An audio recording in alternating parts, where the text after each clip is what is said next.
I were to ask the average gamer which company owned the Mario franchise, I'm sure every single one of them would answer Nintendo. If I was to ask which company created Resident Evil, or even the Yakuza Like a Dragon franchise, I'm sure the large majority would still be able to answer correctly. But what about the massive long-running Warriors franchise that seemingly has a spin-off variant with every other prestigious franchise? While I'm sure many of you have played or seen these games, I'd wager not as many would know the company that was behind them. Now that's how I view Koei Tecmo in general. They've made some of the most unique and interesting franchises in the industry, yet remain fairly overshadowed by the typical titans of the ecosystem. Not to worry though, as today we'll be shining a bright light on all of Koei Tecmo's franchises in hopes of understanding the current state that they're in. As I'm sure you all know by now if you've seen any of my videos before, but we will be placing these into a list, with each tier relating to a different state. Now to be included in this list, they must have had at least 2 games to the name and must have released in the West at some point. With that out of the way, let us peer into one of the most overshadowed gaming companies in the world.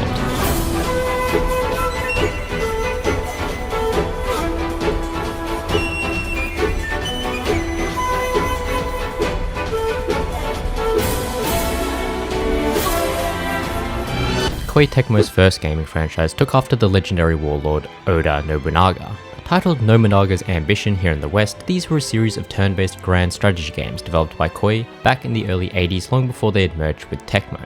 These games had players choose one of the many daimyos, each one leading to a different campaign scenario. You would not only need to raise an army, but also manage civilization expansion and other aspects like loyalty and respect from your people. During the 90s, this franchise would expand significantly, at one point releasing a new entry every few years. Each new game would expand on the last, adding generals, tea ceremony mechanics, with some even switching out the turn-based gameplay for more real-time battles. The series' latest entry, Nobunaga's Ambition Awakening, released back in 2023 here in the West, with sale numbers over 10 million and consistent releases over the last few decades. And I can't believe I'm saying this, but in terms of Koei Tecmo franchises, this one is actually one of their flagships. Now, while Koei was well into game development by this point, the same could be said for their future partner, Tecmo. At the time, Tecmo was a subsidiary of another company known as Tekken, who also acts as the developer for this next franchise, Bombjack. Now, while his name may suggest he's the long-lost brother of Bomberman, Bombjack's special abilities lied in his supernatural jumping ability. The idea was to have Jack jump around the levels to collect all the bombs. To make things a bit harder for the hero, there were birds and mummies who would occasionally warp into alien entities like UFOs. Due to the original game's popularity in arcades, the series would see the release of a further 3 sequels, which released for not only arcades, but some home computers as well. Following the release of Bombjack Twin in 1993, however, the series has seemingly died off. The original has been re-released several times over the years, but I don't believe this allows it to slip out of the dead tier. Going into the mid-80s, Koei would continue with their turn-based grand strategy games, with the release of The Romance of the Three Kingdoms. As you'd expect, these games were based on the novel and historical text of the same name, and take place during the war-stricken Han Dynasty. As was the case with their first series, Nobunaga, these games had players manage essentially everything from grain supplies to military power and leadership abilities. They were an instant hit in Japan, and the series since has expanded exponentially, releasing a new game every few years up until Romance of the Three Kingdoms 14, which released back in 2020. There have been several spin-off titles associated with the franchise, some of which have gone on to become extremely successful, like the mobile game Three Kingdoms Tactics, which has gone on to gross over 1.2 billion worldwide. Despite there being no news for Romance of the Three Kingdoms 15, based on the release schedule for the last few games, I don't think it'll be long before we see another one. With over 8 million copies sold, I think this franchise deserves to join its brother series in the flagship tier.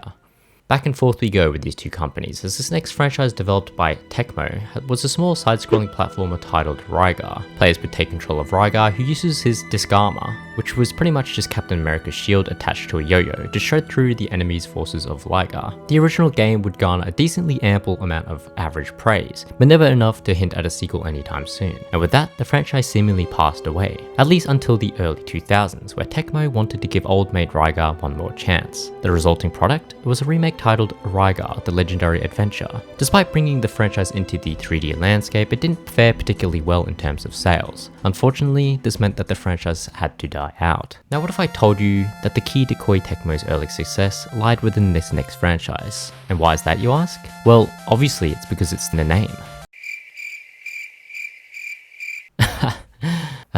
I apologize for that one. Now, unlike my dogshit joke, this game was hard. I'm talking instant death, unlimited enemies, tricky levels, and plenty of secret items and pathways hard. And if that doesn't sound bad enough, each level comes with its own time limit, and there's only a very few select ways to even deal with the enemies in the first place. Now, despite its difficulty, the game performed well in arcades, allowing for the production of a prequel titled Solomon's Key 2, which released a few years later in 1992. As is the point of a prequel, this game's story took place before its predecessors and dealt with fires rather than locks. Dana, this time around, had access to ice magic, which he could use to create blocks of ice. By pushing these ice blocks or dropping them into the fires, he would be able to extinguish them.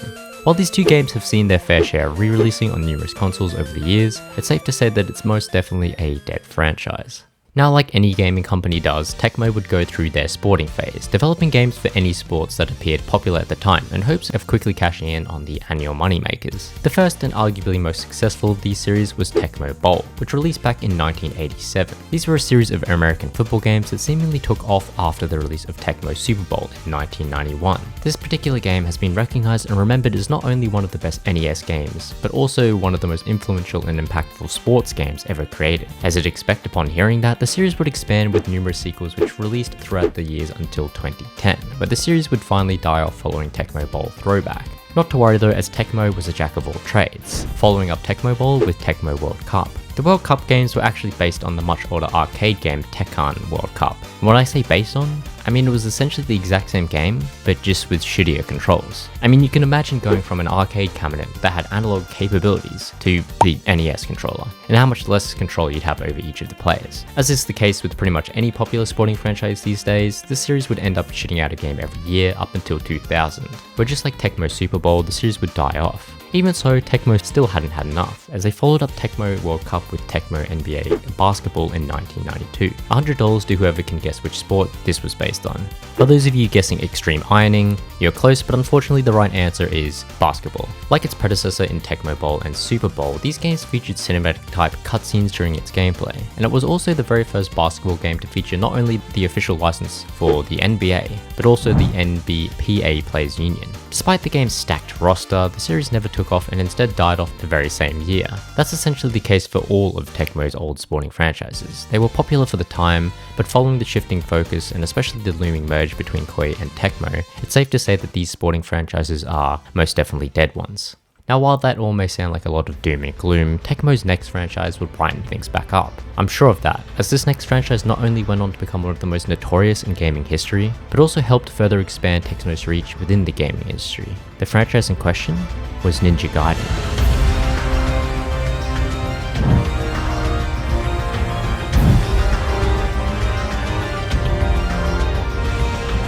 Heralded as one of the best franchises in the early eras of gaming, if there was one thing this series was known for, it'd be the notorious difficulty attached to many of the games. Dark Souls? Being kicked in the nuts? Having to sit through one of these god-awful videos? No, let me be the first to tell you, you've never experienced pain until you attempt to play one of these games on Master Ninja difficulty. To this day, I've been unable to pick the series back up after getting bodied so hard in Ninja Gaiden Black that I essentially just rage quit the whole franchise. The franchise so far has been made up of pretty much two sets of trilogies, the first of these released on the Nintendo's Entertainment System, which just happened to be the world's best torture device at the time. These games were so challenging for your regular players that a new term had to be created just to distinguish them. Following a large hiatus period for the franchise, Team Ninja was assigned with rebooting the franchise, which they did with the release of Ninja Gaiden in 2004 for the original Xbox. Now, if you thought you could get into the series from this point on, well, yeah, these games were just as hard as the originals. This trilogy lasted up until 2012 with the release of Ninja Gaiden 3. Following this, there were a few spin-off releases as well as a master collection which released in 2021. Now, with regards to a new game, however, there have been a few rumors of a reboot. In 2020, Nioh 2 director Fumihiko Yasuda stated that Team Ninja was considering a reboot for the Ninja Gaiden series. Following up on this, just 3 months before the release of the Master Collection, Team Ninja did hint at a new sequel as well. Fumihiko Yasuda has also gone on to state that he wishes to make a female spin-off version that would feature fan-favorite characters like Kasumi, Ayane, and Rachel. Outside of a few more rumors regarding a reboot of the series though, it's hard to say when exactly the series will get another wave of love. For now, I really do hate that I have to do this, but I think it belongs in the "it exists" here. Now, the next franchise to release came from Koei's side, when they sailed forth with Pacific Theater of Operations, or P.T.O, P.T.O for short. These games look to simulate the naval battles that took place within the Pacific Ocean areas. Players could pick one of two sides and then play through numerous scenarios which also acted as the game's campaign mode. The series gained notoriety for its faithful recreation of its ships and even the historical accuracy when dealing with specific countries and their behaviours during the Second World War. While this may sound like a fairly niche series, it performed well and ended up having a further 3 sequels, ending with P.T.O 4, which released back in 2001. Seeing as there have been no new signs of life regarding this franchise for over decades, I think it may have been sunk by Koei altogether. Now, Koei's next franchise would take a different turn, focusing more so on simulation aspects paired with RPG elements. The series wasn't like your typical JRPG or ARPG though, instead focusing on the themes of sailing and trading. Loosely based on the era known as the Age of Discovery, Uncharted Waters had players take on the role of a captain as they explored the vast ocean in search of undiscovered frontiers. Now, you can't have a sailing game without linking it towards pirates in some sense, and Uncharted Waters allowed you to do just that. The series also features an ever-improving trading system, treasure hunting, and naval combat with other battleships while out in the seemingly endless oceans. Following the release of the franchise's first 2 games, the series would enter a period where all its sequels remained Japanese exclusives. This remained the case until the release of Uncharted Waters in 2010 for the West, which I'm going to be honest, didn't look amazing. The series would continue with its Japanese exclusives, and while this kept the series alive in some regards, the Western fanbase was slowly whittling away. Thankfully, Koei Tecmo would reboot the series with the release of Uncharted Waters Origin in 2023. Now boasting a massively impressive and realistic open world, players were able to experience what it was like to discover wholly new countries and civilizations, as the explorers did in the 16th century. Well, at least that's how they marketed the game. Can't say the reviews agree with that sentiment. Regardless, with the recency of this release, I think it's safe to say that the Uncharted Waters franchise easily marks itself a spot amongst the it exists tier. Now, have you ever wanted to be a CEO? Oh, wait, you are? Okay, what about a CEO in charge of managing a new international airline? Wait, you're also that? Well, what about getting to become exactly that, without having to put in any time or effort? Yeah, I'm really selling this next franchise, aren't I? No. Joking aside, that was the central gameplay of this next franchise, Aerobiz. I mean, the cover art tells you exactly what you need to know. As a CEO, you could control everything, and it's up to you to become the most lucrative and attractive airline in the world. To do this, you'll need to outline efficient flight paths, make smart investments, and manage advertisements so that your airline can expand. Also, if you could make the meals a bit better, that would be a bonus. The initial success of the original led to the development of a sequel titled Aerobiz Supersonic, which released the next year in 1993. Unfortunately, following the release of Supersonic, it seems as though airlines have gone bankrupt, as there hasn't been a new entry since. Tecmo would once again put on their creative wizard hat when thinking up the concept of this next franchise. Now, Tecmo's Deception is often referred to as an RPG, and by definition it fits that. However, it's the way in which the series executes its elements through its gameplay and story that separate it from your traditional RPGs. The idea was to use a variety of traps and tricks to kill the enemies. The twist, however, is the fact that you as the player are actually the villain, and the ones you're trapping and killing are the heroes being sent over to vanquish you. This gameplay style became more pronounced with the second game in the franchise, with the first acting as a test run with its first-person camera and limited number of traps. The series would end up having 4 games under its name, ending with Deception 4 Blood Ties and its expansion pack, which were released in 2014 and 2015 respectively. From what I can tell, I don't believe Koei Tecmo has any plans of developing a Deception 5. Unfortunately, it most likely means that this series is approaching the dead tier. Now, have you ever wondered what a top-of-the-line horse racing game looks like? Well, have you come to the wrong place? No, in all seriousness though, Gallop Racer is one of those games I remember very faintly playing at a friend's house years ago, all while wondering why my mate, who was barely 10 years old at the time, even owned a game like this. Unimportant memories aside, the Gallop Racer franchise was a set of horse racing games in which you raced. You get to buy your own horse, each with their own leg type, before having to train them up and race on them. The games featured different terrain and race types, and part of the strategy was to pick horses that would excel on each. There's not much out there on its sale numbers, but the series must have been bringing in some dough, as there have been numerous sequels released to this day. In fact, the early 2000s seemed to be the prime horse racing era, as a new Gallop Racer was on store shelves pretty much every year. This continued until 2011, with the release of Champion Jockey G1, Jockey and Gallop Race. Since then, there have been a few additional releases, the first being a mobile game in 2013, and the other being an enhanced edition of Champion Jockey for the Switch, which has remained a Japanese exclusive to this day. At this point, it seems as though Koei Tecmo's focus is elsewhere. This does mean we have to put this old classic into the life support tier. Dead or Alive holds a special place in my heart. It was actually the very first fighting game I ever played. And before anyone accuses me of buying these games because of their cover art, I mean, you're right, you're absolutely right. The corruption of my teen mind aside, these games played like many of the fighting games at the time. There was one thing though, that sets this franchise apart from the rest, and no, it's not the attractive female fighters, although we'd all be lying if we say it didn't help. The mechanic I'm referring to is the introduction of the countering system, or triangle system. This system substituted the game's 3 basic actions, blows, throws, and holds, with those from scissors, paper, rock, such that blows beat throws beat holds, and holds beats blows. This innovative addition, along with the game's raw sex appeal, sprung the franchise straight into the limelight, and the series has continued to thrive to this day. Following the underwhelming sales of Dead or Alive 6, many started worrying that the franchise was dead and not alive. Thankfully though, in 2022, Team Ninja would once again bless fans with the promise that a reboot of the series was in the works. With sales totaling 10 million, 6 mainline games under its belt, a reboot in the works, and countless spin-offs like the extremely groundbreaking and impressive Extreme Sports series, there's no doubt Dead or Alive earns a spot amongst the flagship tiers. So far we've covered numerous franchises, some that have been left out to rot, and others that have helped to push Koei Tecmo to become the juggernaut that it is today. If there was one franchise, however, that could be argued as the sole driving force for the company's success, it would without a doubt be this next one.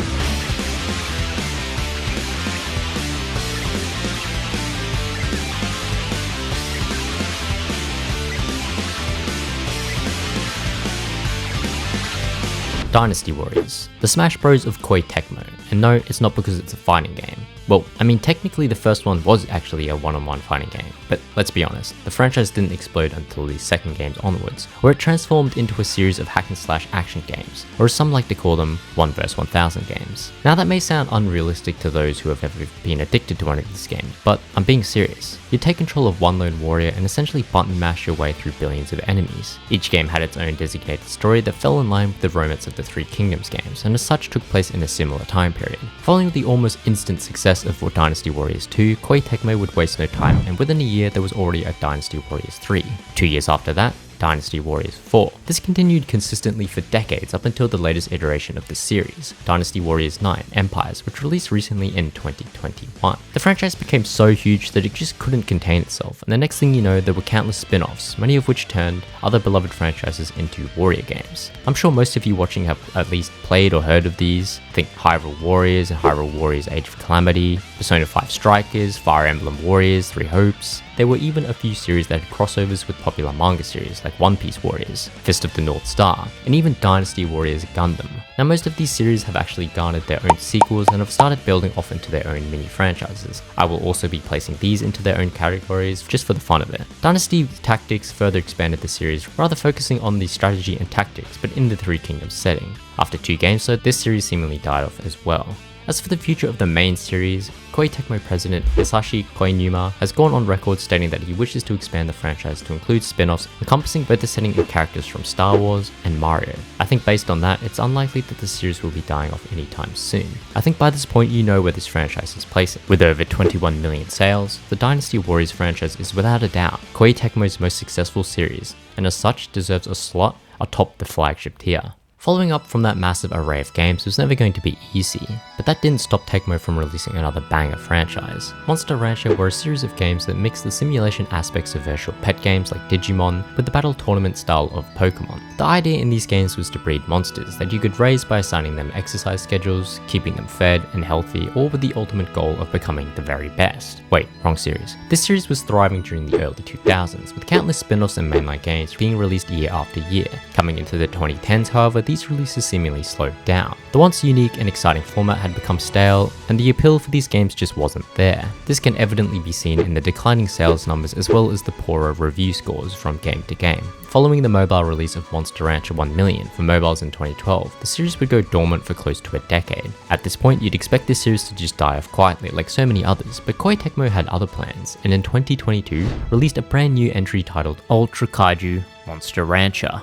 As the name suggests, this was a cute crossover between the Ultraman series and Monster Rancher, with the monsters being raised now referencing the monsters seen in the Ultraman series. Ultimately, this places the series back into the It Exists tier, but I can't say I have too much hope for the future of the franchise. This next franchise, on the other hand, not only has a bright future, but has remained one of, if not the most consistent Koei Tecmo franchise in the company's history.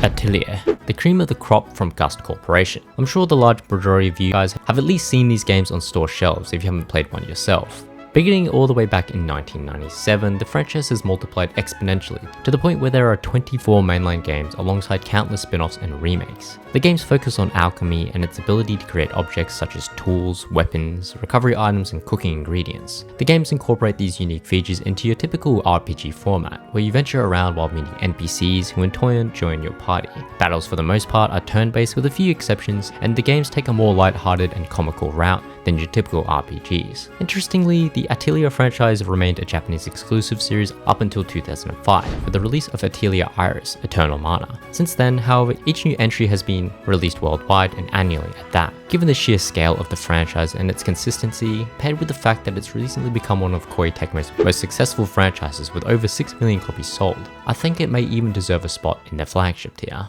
Now, not to be confused with Monster Rancher, Monster Racer is a pretty obscure franchise that I'm sure not many of you have heard of. The origins of this series take us back to 1998, with a game called Monster Race, which took inspiration from the Pokemon series. Yeah, I know, it's pretty hard to tell. You captured and trained over 200 different monsters. The catch this time though, is that you were organizing races, and your goal was to find and train the fastest monsters. Now, despite the game's obscurity, it did end up receiving a sequel in 1999, before finally making its way over to the West in 2009, with the release of Monster Racers on the DS. Acting as a spiritual successor of sorts, Monster Racers embodied the original gameplay format of its predecessors, having you race your way to being the very best. Unfortunately, following the release of this game, the series would die out completely. We go from one obscure franchise to another in Mystic Heroes. Now, the current game in question was released in 2002 for the PS2 and was loosely based on the supernatural novel Investiture of the Gods. As such, the game was set during the fall of the Shang Dynasty, where you would choose one of 4 playable characters. This game acted as a typical hack and slash game, similar in style to Koei's own Dynasty Warriors series. Now, the reason this franchise was included is due to it being a spiritual successor to several other older games, which went by the name Fengshen Yanyi. These earlier games never made their way over to the West and have remained Japanese exclusives to this day. Following the mediocre release of Mystic Heroes though, it seems as though Koei Tecmo have shut this franchise down as well, as there hasn't been any news relating to a new entry since. I gotta say, someone at Koei Tecmo must really have a passion for horse racing. No, this isn't a new entry that I forgot about in Gallop Racer. This is a wholly separate franchise called G1 Jockey. Unlike Gallop Racer, however, these games simulated horse racing through the jockey's perspective. Essentially, you would take part in races while riding atop the horse as the jockey. This added a hint of strategy to each race, as you would need to pay particular attention to the horse's individual characteristics. Like the horses in Gallop Racer, each one had its own preference. Some liked to be ahead of the pack, while others needed to maintain a consistent speed to be effective. Now, I know I said these games focus more on the jockey's perspective, but if I'm being honest, it wasn't until G1 Jockey 3 that the franchise turned towards this format. And funnily enough, it was also this exact game that shot the series to stardom. From here, the series would release a further 3 games, ending with Jockey Champion, G1 Jockey, and Gallop Racer in 2011. Sound familiar? This game not only celebrated Koei and Tecmo's merge, but also was the first crossover game between the 2 horse racing series. Unfortunately, it also became the last game the series would ever see. By this point, Omega Force, who were the division within Koei responsible for creating both Nobunaga and the 3 Kingdom franchises, had established themselves as one of the best in the game. Following the success of their past franchises, they looked to branch out further with the release of Winback, a set of third-person shooters. Now, while these games never did reach the same heights as their fabled grand strategy games, they did usher in a mechanic that would go on to influence some of the most impactful games of the future generations. What mechanic was that, you may be asking? Well, if you've been watching the gameplay, I'm sure you picked up on it. That's right, I'm referring to the game's innovative cover system that allowed players to peek in and out of cover. I'm sure these days you can think of numerous games like Metal Gear Solid, or even the Gears of War's franchise, which have all been stated to take heavy influences from a Winback system. The series would end off with Winback 2 Projection Poseidon, which released back in 2006. This marks the franchise's last entry, and with no updates since, it should be safe to say that this is a dead franchise. Now, here's a fairly obscure title that I'd never heard about before researching for this video. The franchise in question is Zill O'll, a rather interesting RPG series that's had its fair share of criticism. Released all the way back in 1999, the original game was slammed on release for essentially being a carbon copy of Square's Final Fantasy franchise. I mean, the similarities are uncanny to say the least. with its fixed camera, turn-based combat, and even its general setting. Even so, at its core, the game was its own entity, featuring a non-linear plot that would change based on the player's decisions. This could result in certain NPCs dying off throughout the story. Despite these differences, gamers in the West were not impressed, and so the series remained a Japanese exclusive for a while. That was until 2010, where a prequel titled Trilogy Souls of Zill O'll finally made its way over here, now featuring a more expansive world in which battles were played out in real time. Unfortunately, this game was once again slapped with the mediocrity label, and following its poor sales, the franchise is unlikely to ever recover. This next franchise may be one of the best when it comes to real-time tactics series. The Kessen franchise took the player back to feudal Japan and mesmerized them with its cinematic take on cutscenes. I know it may not look like much now, but back then these were mind-blowing. It was honestly like watching a movie that you could then interact with. I'll be the first to admit that the tactics part of this game flew straight over my head when I was younger, but God, I'll never forget that feeling of awe I experienced whenever that narrator started talking. The Western forces are on the move to Sekigahara. Word of the march was brought to Tokugawa the following morning. The franchise would see a further 2 sequels released for it, with Kessen 2 in 2001 and Kessen 3 in 2004. Now if you expected these games to play like their realistic predecessor, then boy, were you in for a surprise. While the characters and setting remain consistent with historical timelines, their abilities certainly didn't. Look, I enjoy magic and fantasy elements as much as the next person, but I doubt historical strategists from the 14th century will bring down lightning storms and shaking the ground with earthquakes. This rubbed certain fans of the series in the wrong way, and while the games remained cinematic and fun, it wouldn't last, as following Kessen 3, the series would unfortunately die off. Now this next franchise is a personal favourite of mine. I've always been a fan of the horror genre, even more so in games where it's certainly more immersive than, say, movies. Chuck it into a setting drawn from old Japanese urban legends and you've got the premise set for a stellar franchise. That was essentially what drew me into the Fatal Frame games, as well as a unique take on the survival horror genre. Essentially, these games had you explore different locations that were haunted by supernatural entities. Your weapon of choice? A camera, or more specifically, a camera obscura, which could be used to capture and pacify spirits. The franchise has released 5 mainline games over its lifetime, as well as numerous spin-offs. The series has also traded out its camera for a pen and projector, with both a manga series and live action film being developed for it. Much to my dismay though, this series never really took off, and even to this day the series has barely managed to sell 1.3 million copies amongst all its games. Pairing those humble numbers with a release schedule that hasn't been updated since 2014 with Fatal Frame Maiden of Blackwater, and it's not looking too good for this franchise. I do realize it has had re-releases, the most frequent one being on the Switch, but even with these, I don't believe it deserves to sit above the life support tier. Now if you thought I was done talking about warrior games, then you're in for a surprise, because believe it or not, Koei Tecmo didn't just stop with Dynasty Warriors. No, far from it in fact. See, upon witnessing the explosive growth of the Dynasty Warriors franchise, Hisashi Koinuma sought to create a sister franchise. He stated that if Dynasty Warriors was the action version of Romance of the Three Kingdoms, then there should be an action version based on Nobunaga's ambition. The resulting product came to be known as the Samurai Warriors franchise. Unlike the massive battlefields in Dynasty Warriors, Koei Tecmo believed that the warring states where the games were to take place would allow for smaller and more concentrated battlefields. This also allowed for further focus to be placed on the characters and their stories. Despite criticism being levied towards the repetitive formula, the series has proven that people will never get bored of beating the shit out of countless enemies. It's that power fantasy rush, that feeling like you're some kind of god that keeps bringing players back, or at least that's the case for me. I may be a little bit unhinged though. Regardless, the series, much like its sister franchise, has continuously released until this day, with the latest game, Samurai Warriors 5, releasing back in 2021. With over 8 million total copies sold, I believe Samurai Warriors can sit nicely with its sister franchise up in the flagship tier. Now if I were to ask you what released back in 2006 that had a lasting impact on the gaming industry, what would your answer be?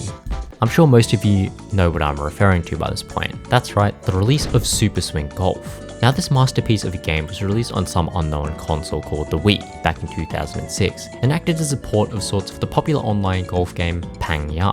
The gameplay itself worked much like that of Wii Sports, with you, the player, having to swing your Wii remote back while channeling Tiger Woods only to hit it straight into the bunker. Oh, that was just me. Attached to this addictive gameplay format was an anime-inspired storyline, as well as multiple other modes like a stroke play mode and even a balloon pop mode. Barely a year after the original's release, the series would get a follow-up installment titled Super Swing Golf Season 2.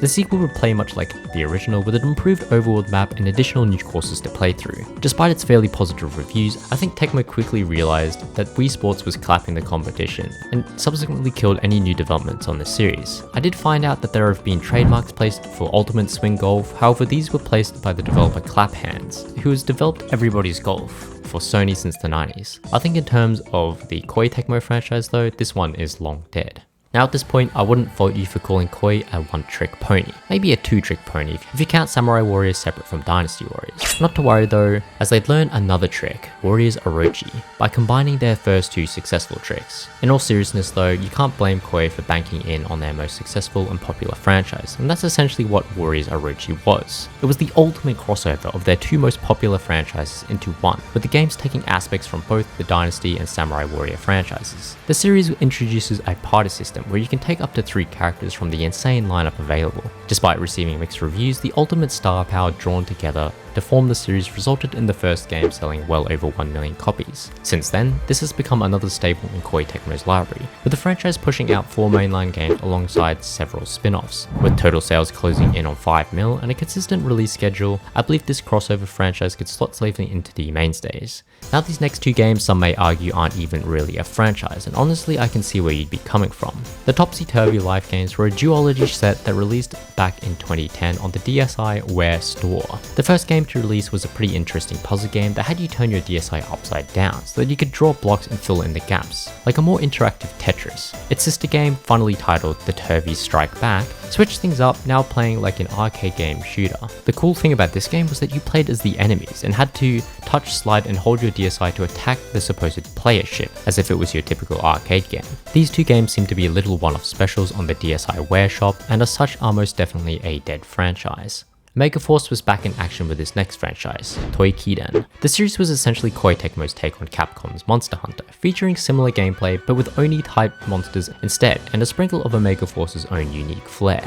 Koei Tecmo knew exactly what they were doing with this one, as they purposely released the games on the PS Vita and PSP, stating that there would be plenty of Sony fans wanting to try out a hunting game, but could never get into Monster Hunter because it was released mainly for Nintendo's DS systems. The game featured its own unique Mitama system, which essentially allowed for special abilities to be used and upgraded should the players have enough souls. The series would receive numerous mobile spin-offs before getting its very own sequel titled Toukiden 2 in 2016. The sequel would expand the playing field, now offering a fully expansive open world, where battles would seamlessly start out in the wild. Just like its predecessor, the sequel would be praised for its fast-paced and addictive hunting gameplay. Now with regards to the future of this franchise, however, it's hard to say. Coming into 2018, series creator Kenichi Ogasawara stated that his team wished to create a Toukiden 3. Kenichi would then move teams to work on Nobunaga's ambition, Shinsei, once again leaving the future of this franchise up in the air. Fast forward to 2022, and news of a new hunting game that had begun development under Omega Force's eye once again raised eyebrows at the possibility of a Toukiden 3. This surprise game would ultimately be unveiled as Wild Hearts, which some may argue has some kind of linkage towards Toukiden, but it for sure doesn't belong in the same franchise. With that being said, we are once again in a drought period for this series. With no new updates, it's hard to place this franchise above life support. Following the fruitful success of the Atelier franchise, Tecmo subsidiary Gust looked to start work on a new franchise. Unlike the more open-ended and slower-paced Atelier franchise, Gust's newest series would focus in on one thing: the action. The resulting product came to be known as Knights of Azure, which initially released back in 2015. Shedding the typical turn-based combat for a more interactive real-time battle system, Knights of Azure had players running around dungeons and clearing out enemies with the help of contract demons that would power up through battling. Despite receiving average reviews, the series would end up getting a sequel in 2017, which once again followed closely in the footsteps of its predecessor. Unfortunately, this meant that it too received mediocre reviews. With no new news or updates regarding a new title for the series, I'm gonna have to say that it's most likely on live support, if not edging towards zombie or dead. The year is 2013. Bleach has concluded, Naruto is only just entering its climactic arcs, and One Piece has yet to truly begin. Amidst the ever-shifting tides of the anime industry, fans were eager for something fresh, something that would keep them hooked for the next 10 years. And thankfully, the anime gods heard them when they released Attack on Titan. A cultural phenomenon in its own right, this show pumped life back into the shonen genre, and for anyone watching anime at the time, it was practically the only thing anyone ever talked about. Now you may be asking why I'm gassing up Attack on Titan in a video about Koei Tecmo franchises. Well, Koei Tecmo would end up releasing 2 Attack on Titan games, the first in 2016 with the sequel releasing in 2018. These games followed the original story of the manga series while matching the visual style of the anime, and out of the many Attack on Titan games produced, to this day some of the best in my opinion, mainly due to their gameplay and use of the iconic 3D maneuvering gear that the Survey Corps used to strike down Titans. Now despite both these games releasing recently, I'm pretty convinced that there won't be a third game, at least not anytime soon. In terms of content that could be pulled from the story, there's not much left that could be translated into engaging gameplay, but hey, who knows. For now, I think the series can sit in the it exists here. Nioh. Oh Nioh. It's incredible that this franchise even exists, if I'm being honest. While I'm sure many of you have heard of this franchise, I doubt many know of its excruciatingly long and painful development cycle.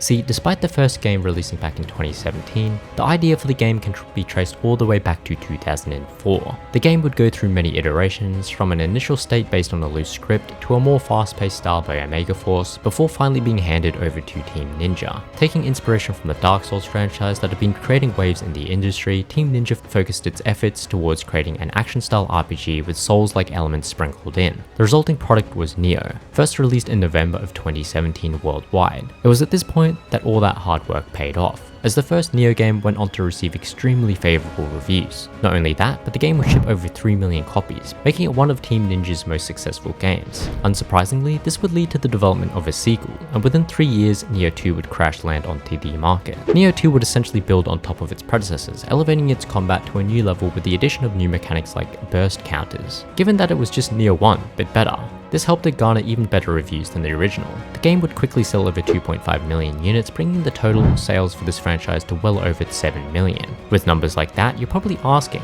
alright, so when's Nioh 3 coming out? Well, here's the interesting thing. Despite the series' popularity and success, it's unlikely that it will continue. This is mainly due to Team Ninja just expressing their creativity. If you remember back to last year, they released Wulong Fallen Dynasty, a historical action game that draws certain aspects from Nioh despite being its own unique experience. Pair that with the highly anticipated Rise of the Ronin, and you're probably starting to see why Nioh 3 isn't quite on the tables, at least at the moment. Even so, I think the franchise can still sit in the it exists here, although some may argue that it's falling towards life support. Now we've arrived at Koei Tecmo's latest franchise, and it comes from a familiar name. Blue Reflection is the latest RPG birthchild from developer Gust, first unveiled and released in 2017. The original happened to be the final game in Gust's Beautiful Girls Festival project, which also included games like Knights of Azure 2 and Atelier. In a similar sense to the Persona series, these games use a day cycle where you can venture around and talk to others, build relationships with them, which in turn allows for special support bonuses during battles. The battles in the other world are more in line with your traditional turn-based combat systems, with a few unique mechanics to keep things fresh. The original would end up receiving a mixed response from fans and critics, but was often described as hearty fun. The series would expand with its very own sequel titled Blue Reflection Second Light, which released in 2021. Despite its similarities to the first game, Second Light was received far more positively. This would ultimately lead to the most recent entry in the franchise, which unfortunately remains a Japanese exclusive mobile game, which released last year in 2023. Overall, for a fresh new IP, Blue Reflection isn't doing too bad. Even with the recency of the mobile game, there haven't been any new updates regarding another entry, but for now I believe this franchise can sit safely within the it exists tier.